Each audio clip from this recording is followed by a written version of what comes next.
नमस्कार दोस्तों, अगर आप अपने जीवन में सफल होना चाहते हैं तो ये कहानी पूरी सुनिएगा। दुनिया में बहुत से ऐसे लोग हैं जिन्होंने अपने काम से ना कि सिर्फ बहुत से पैसे कमाए हैं बल्कि बहुत नाम और शोहरत भी कमाया है। ऐसे लोगों की दुनिया में एक अलग ही पहचान है। हम सभी जानते हैं कि इन्वेस्टिंग करना पैसा कमाने का एक बहुत बड़ा और फायदेमंद तरीका है, लेकिन एक ऐसे शख्स जिन्होंने इन्वेस्टिंग को ही अपना पेशा बना लिया, आज हम उन्हीं शख्स के बारे में बात करने वाले हैं। यह शख्स कोई और नहीं बल्कि वॉरेन बफेट है। इन्वेस्टिंग किंग के नाम से पहचाने जाने वाले वॉरेन बफेट ने सिर्फ इन्वेस्टिंग के दम पर इतने पैसे कमाए कि आज वह दुनिया से सबसे अमीर व्यक्तियों की सूची में शामिल है। लेकिन फिर भी हैरत की बात तो यह है कि इतने अमीर होने के बाद भी बहुत ही सिंपल लाइफस्टाइल को फॉलो करते हैं। अपने ऐसे ही लाइफस्टाइल के कारण वे अधिकतर चर्चा में भी रहते हैं। उनकी यही खासियत लोगों में यही सवाल पैदा करती है कि आखिर उन्होंने इतनी वेल्थ कैसे बनाई। वॉरेन बफेट का पूरा नाम वॉरेन एडवर्ड बफेट है। उनका जन्म 30 अगस्त 1930 में ओमाहा, नेब्रास्का में हुआ था। वॉरेन बफेट के पिता हॉवर्ड बफेट एक स्टॉक ब्रोकर थे। शायद स्टॉक्स इन्वेस्टमेंट में वॉरेन बफेट का इंटरेस्ट उनके पिता से ही आया होगा, जबकि उनकी माँ एक हाउसवाइफ थी।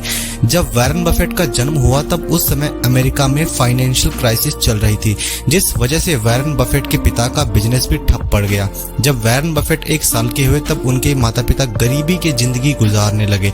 वॉरेन बफेट का बचपन गरीबी में बीता।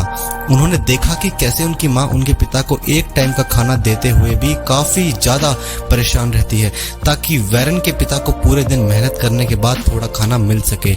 अपने घर के इन हालात और गरीबों को देखकर वॉरेन ने खुद से ये वादा किया, या तो मैं 35 की उम्र में एक बिलियनर बनूंगा या फिर एक ऊंची बिल्डिंग पर जाकर छलांग लगा लूंगा। वैसे तो यह प्रॉमिस एक छोटे बच्चे के लिए बहुत ही ज्यादा एक्सट्रीम था, लेकिन वॉरेन बफेट को बचपन से ही खुद पर पूरा भरोसा था। वॉरेन बफेट को बचपन से ही किताबें पढ़ने का बहुत शौक था। बहुत ही कम उम्र में वॉरेन ने किताबें पढ़ना शुरू कर दिया। जब वॉरेन 10 साल के हुए, अपने शहर की लाइब्रेरी में किताबें पढ़ने जा रहे थे, तब उनकी नजर 1000 Ways to Make $1000 नाम की किताब पर पड़ी। वॉरेन ने इस बुक को पूरा पढ़ा। इस बुक में बताए गए सभी आइडियाज को ध्यान से देखा, लेकिन उन सभी आइडिया में एक आइडिया वॉरेन को बहुत पसंद आया। वो था कंपाउंडिंग, जिनके अनुसार अगर आप $100 से एक वेंडिंग मशीन खरीदते हैं, फिर उस वेंडिंग मशीन को बेचकर पैसा कमाते हैं, उस सेल का कुछ हिस्सा वापस वेंडिंग मशीन खरीदने में लगा देते हैं, तो ऐसे कुछ समय बाद बहुत सारे वेंडिंग मशीन खरीद सकते हैं। कंपाउंडिंग का तरीका इसी तरह से काम करता है। वैसे तो यह तरीका पैसे कमाने का काफी समय लेने वाला तरीका है, लेकिन इसे लंबे समय में काफी ज्यादा प्रॉफिट होता है। वॉरेन को यह आइडिया इतना अच्छा लगा कि उन्होंने इस आइडिया को ही अपना मूल मंत्र बना लिया। वॉरेन बफेट में 11 साल की उम्र में ही काम करना शुरू कर दिया। उन्होंने बुक्स बेचे, च्युइंगम बेचे, और इतना ही नहीं, वॉरेन ने सुबह 4 बजे उठकर न्यूज़पेपर बेचना शुरू कर दिया। उन्होंने न्यूज़पेपर और छोटे मोटे बिजनेस से जो पैसे कमाए थे, उससे उन्होंने 11 वर्ष की उम्र में अपना पहला शेयर $38 में खरीदा। वॉरेन बफेट कहते हैं कि बचपन में ही उन्होंने पैसे कमाने के गेम में मजा आने लगा था। कई अलग अलग बिजनेस किए, पैसा बनाना शुरू किया। काफी मेहनत करने के बाद जिस कंपनी में वॉरेन ने इन्वेस्ट किया, उस कंपनी की मार्केट प्राइस काफी कम हो गई, जिसकी वजह से वॉरेन बफेट काफी ज्यादा दुखी हो गए। लेकिन फिर जब उन्होंने देखा कि शेयर की प्राइस बढ़कर $40 हो गई है, तब उन्होंने शेयर्स को बेच दिया। लेकिन तब कुछ समय बाद उन्हें एहसास हुआ कि उन्होंने कितनी बड़ी गलती कर दी, क्योंकि कुछ समय बाद उस शेयर की कीमत काफी बढ़ गई थी। अपनी इस गलती वॉरेन बफेट कहते हैं कि take time for all things, great haste make great waste, यानी कि मतलब जल्दी का काम शैतान का होता है, इसलिए हमेशा सोच समझकर काम करना चाहिए। फाइनेंस में इंटरेस्ट होने की वजह से वॉरेन बफेट ने इस फील्ड में पढ़ाई की। वॉरेन बफेट ने अपनी पढ़ाई में Wharton school of university of Pennsylvania से की। इसके बाद वॉरेन अपनी ग्रेजुएशन पूरी करने के लिए यूनिवर्सिटी ऑफ नेब्रास्का चले गए। जब वॉरेन बफेट सिर्फ 20 साल के थे, तब उन्होंने अपनी ग्रेजुएशन पूरी कर ली। ग्रेजुएशन पूरी होने के बाद उनके पास काफी अच्छे खासे पैसे थे। अपनी ग्रेजुएशन पूरी कर लेने के बाद वॉरेन बफेट ने नॉर्मल लोगों की तरह जॉब करना शुरू नहीं किया, बल्कि उन्होंने सोचा कि मैं अपने पैसे को इन्वेस्ट करूं और बहुत सारे पैसे कमाऊं। इस बात को ध्यान में रखते हुए वॉरेन बफेट ने अपने पैसे को इन्वेस्ट करना शुरू कर दिया। फाइनेंस और इन्वेस्टिंग के बारे में काफी अच्छी जानकारी होने की वजह से वॉरेन बफेट काफी अच्छी कंपनी में इन्वेस्ट कर रहे थे, जिस उन्हें काफी फायदा मिल रहा था। अपनी करियर की शुरुआत में वॉरेन बफेट हमेशा एक ऐसी कंपनी को चुनते थे जिसकी मार्केट प्राइस खराब मैनेजमेंट की वजह से कम हो गई हो। ऐसी कंपनियों के शेयर्स खरीदकर वॉरेन बफेट उन्हें फिर बाद में बेच देते थे। वॉरेन बफेट ने अपने इस आइडिया से कई सारी कंपनियों में इन्वेस्ट किया, जिसे उन्हें काफी फायदा मिला। लेकिन जब उनकी मुलाकात बेंजामिन ग्रैहम से हुई तब उनके सोचने का पूरा नजरिया ही बदल गया, क्योंकि बेंजामिन ग्रैहम ने उन्हें बताया कि ऐसी कंपनियों को चुनना जिनका मैनेजमेंट खराब है, उससे अच्छा ये होगा तुम ऐसी कंपनियों का चुनाव करो जो बहुत ही अच्छी और अपने ग्राहकों को बहुत ही अच्छी सर्विस देती हो। इससे यह होगा कि तुम बाद में उस कंपनी से बहुत ज्यादा प्रॉफिट कमा सकते हो।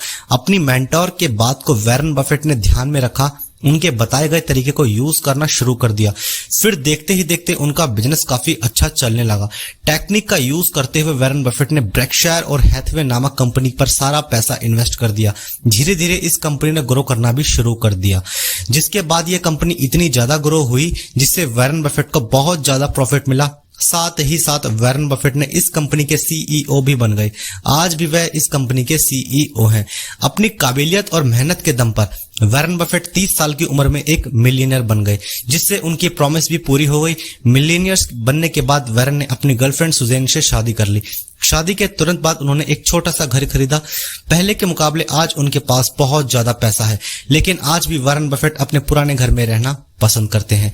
वॉरेन बफेट, बिल गेट्स आज बहुत ही अच्छे दोस्त हैं, लेकिन वो हमेशा से ऐसे नहीं थे। पहले बिल गेट्स को ऐसा लगता था वॉरेन बफेट उनसे काफी अलग है, जिनसे उनकी बातें उनके मैच नहीं होंगी। इसलिए जब बिल गेट्स और वॉरेन बफेट की मीटिंग फिक्स हुई तो बिल गेट्स ने मीटिंग का समय सिर्फ 10 मिनट रखा था, लेकिन जब मीटिंग शुरू हुई तो वह 10 घंटे तक चली और मीटिंग खत्म होने के बाद बिल गेट्स वॉरेन बफेट के मुरीद हो गए। अब वॉरेन बफेट काफी अच्छे दोस्त थे। दुनिया के सबसे अमीर आदमी होने के बाद भी वॉरेन बफेट बहुत ही साधारण जिंदगी जीते हैं। साथ ही साथ उन्होंने अपनी कमाई का बहुत ही बड़ा हिस्सा डोनेट किया। उनके इतने बड़े काम के लिए उन्हें अमेरिका का सबसे महान आदमी के नागरिक से सम्मानित किया गया। वर्तमान समय में वॉरेन बफेट का net worth 10,500 crore US dollar है, लेकिन वॉरेन बफेट ने यह निश्चय किया है कि वह अपनी इनकम का 99% डोनेट कर देंगे, क्योंकि उनके अकॉर्डिंग इतनी ज्यादा वेल्थ उनके बच्चों के लिए किसी काम की नहीं है। वेल्थ तभी अच्छी लगती है जब वो खुद से कमाया हो। इस तरह के विचार ही वॉरेन बफेट को दुनिया में सबसे अमीर आदमियों में अलग बनाते हैं। दोस्तों, अगर आपको यह कहानी पसंद आई हो या आप अपने जीवन में कुछ करना चाहते हो तो इस चैनल को जरूर सब्सक्राइब करो और कमेंट बॉक्स में बताएं कि आप आगे कैसी कहानियां सुनना पसंद करेंगे।